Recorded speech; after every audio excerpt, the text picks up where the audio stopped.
یہ میری خوش قسمتی کہ میں حضور کا امت ہوں، ساری زندگی اس کا شکریہ ادا کرتا رہوں تو کہ شکر ادا۔ ہم حضور کے امتی، نبی انتظار کرتے رہے، نبی منتظر رہے۔ حضرت خلیل اللہ کی بارگاہ میں پکار رہے ہیں، ربنا وابعث فیہم رسولا، مالک رسول بھیج دے۔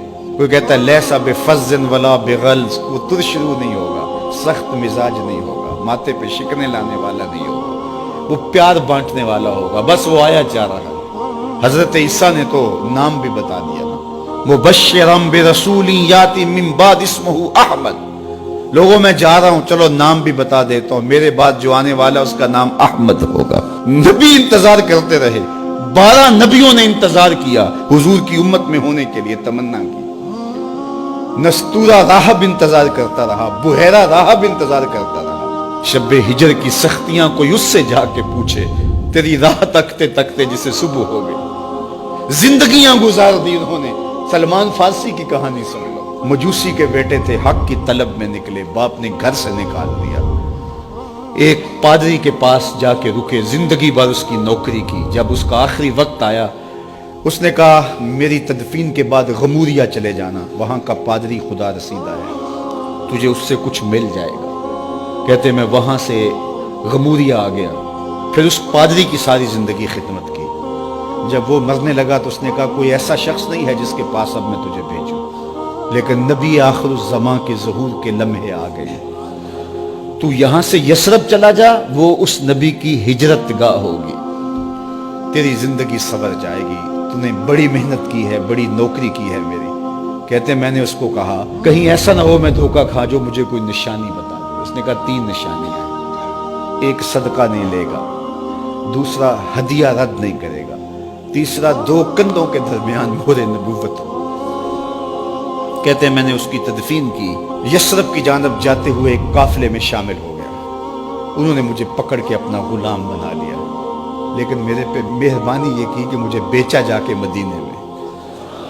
ایک یہودی نے مجھے خرید لیا، میں اس کے باغ میں گوڈی کرتا تھا، کام کرتا تھا، کھجوریں توڑتا تھا، لیکن میں انتظار میں تھا کہ کبھی وہ نبی آخر الزمان آئے تو مجھے دید ہو، کبھی عرش پر، کبھی فرش پر، کبھی ان کے در، کبھی در بدر۔ غم عاشقی تیرا شکریہ، میں کہاں کہاں سے گزر گیا۔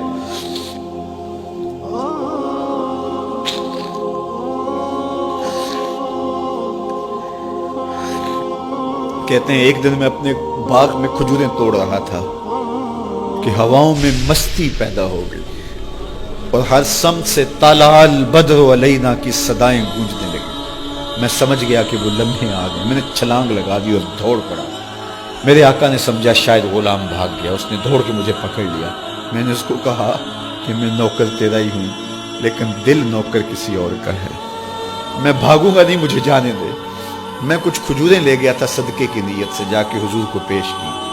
آقا کریم نے فرمایا ہم نبی صدقہ نہیں لیتے۔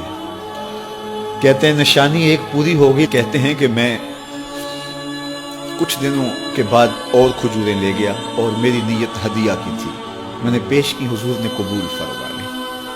لیکن میں بھی کہتا تھا تیسری نشانی بھی پوری ہو لے تو پھر مانوں گا، اور وہ کیا تھی؟ 2 کندھوں کے درمیان مہر نبوت۔ کہتے ہیں ایک دن حضور میرے باغ میں آئے اور آقا کریم نے اپنے مبارک کندھے پہ چادر رکھی ہوئی تھی اور چادر کی اوٹ میں مہر نبوت چھپی ہوئی تھی، اور میں پیچھے ہو کے دیکھتا تھا، اور میری آرزو یہ تھی کہ کوئی تیز جھونکا ہوا کا آئے اور چادر ہٹ جائے اور میں مہر نبوت کی زیارت کر لوں۔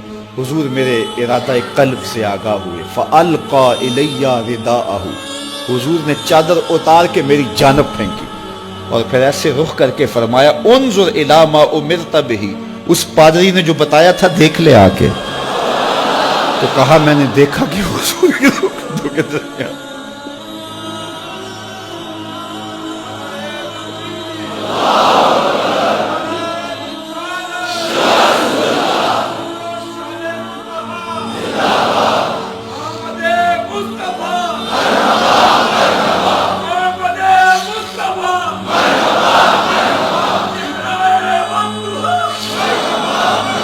شب ہجر کی سختیاں کوئی اس سے جا کے پوچھے، تیری راہ تکتے تکتے جسے صبح ہو گئی۔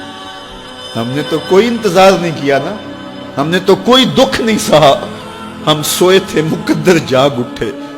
ہمارے والد مسجد سے مولوی صاحب کو بلا لائے. انہوں نے کان میں آ کے کہا مبارک ہو تو حضور کا نوکر بن کے آ رہا.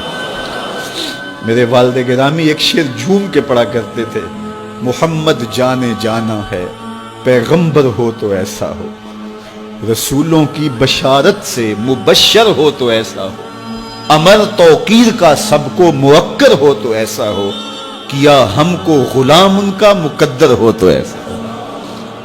میں اپنے مقدر پہ قربان نہ جاؤں, آپ اپنے مقدر پہ نثار نہ جائیں. ہمیں وہ نبی ملا جو نبیوں کا نبی ہے.